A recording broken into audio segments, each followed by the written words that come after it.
নাকি কি হয়েছে? এটা কিসের দিয়েছেন এই লিফলেট? কিসের সাহায্য? কিসের সাহায্য কর? না আপনি মুখ দিয়ে বলেন, আমরা তো করতে পারি। হ্যাঁ কে কার সমস্যা কার? হ্যাঁ ছেলে বললাম না, কয়বার বললাম। কোন জায়গায় ছেলে আছে? কোন জায়গায়? মেডিকেলে ভর্তি আছে। কোন মেডিকেল?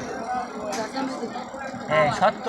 সত্য নাইলে আমার বাসায় জিজ্ঞাসা করেন। হ্যাঁ এর সত্য তো এটা তো আপনি খুলনার থেকে আইছি বাদে গ্যাস সেরা বইতে। না না এইটা তো আপনি প্রমাণ রাখবেন যে মেডিকেল রিপোর্ট আছে বা কাগজ আছে। আছে কাগজপত্র আছে সাথে? সব জমা দিছি।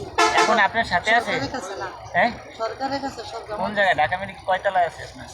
কয় নম্বর? চারতলায়। এই যে 100 টাকা দিল, কিছু জিজ্ঞাসা করলো। সহজভাবে ইনকাম, ওইটাই তো সমস্যা। এইটা যদি না দেয় তো তাই দিলে তো না দিলে আর এই ব্যবসা থাকবে না।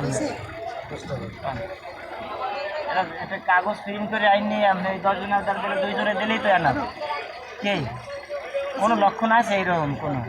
তার কোনো কাগজে খালি একটা কম্পিউটার দোকান দিয়ে নিয়ে আসছে, তার নিয়ম হয়েছে অনুমতি মানে পুলিশের মাধ্যমে তদন্ত করে জিজ্ঞেস করে যে কয় নাম্বার আছে মেডিকেলে, তাইলে ঠিক মতো হয়।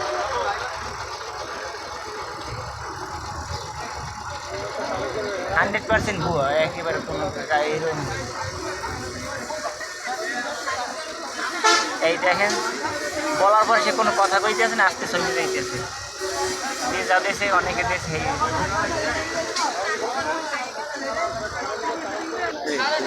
দেখেন, দেখতে রাখেন আপনারা।